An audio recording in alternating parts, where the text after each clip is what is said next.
Bakit may luhang di mapigil? Bakit may gabing kay dilim? Bakit ang dasal ay tila walang sagot? At ang pag-asa'y unti-unting napapagod. Sa bawat tanong na bumabagabag, may tinig bang handang sumagot?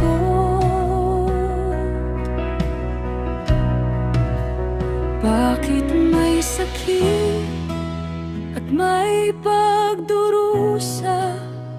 Bakit may unos sa gitna ng pag-asa? Bakit kung mahal tayo ng Diyos, may luha pa ring pumapatak?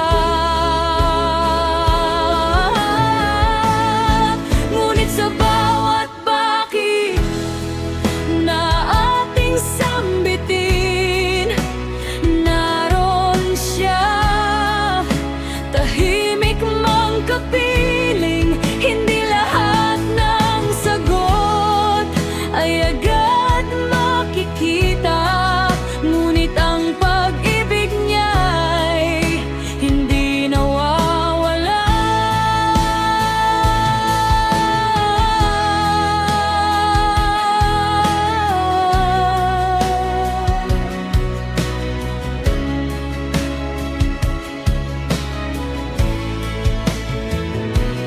Bakit ang mabuti nasasaktan at ang masama'y tila nagtatagumpay?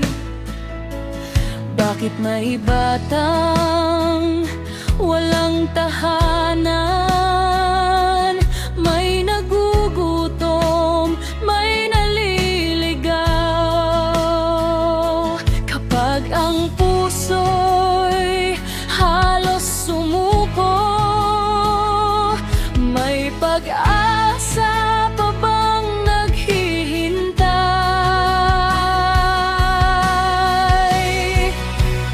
Bakit may sakit at may pagdurusa? Bakit may unos sa gitna ng pag-asa?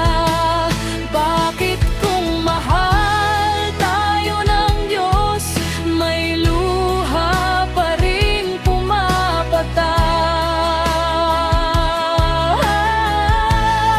Ngunit sa bawat bakit na ating sambitin, naroon siya, tahimik mang kapiling.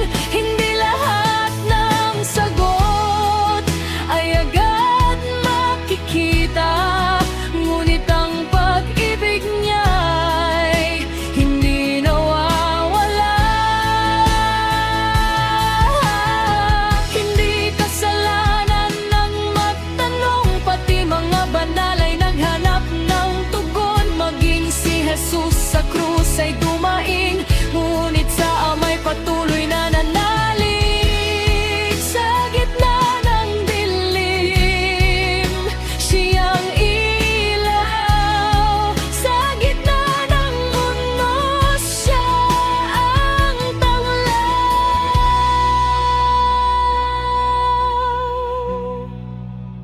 Bakit may luha?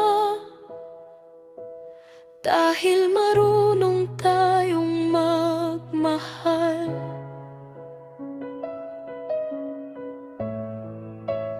Bakit may krus?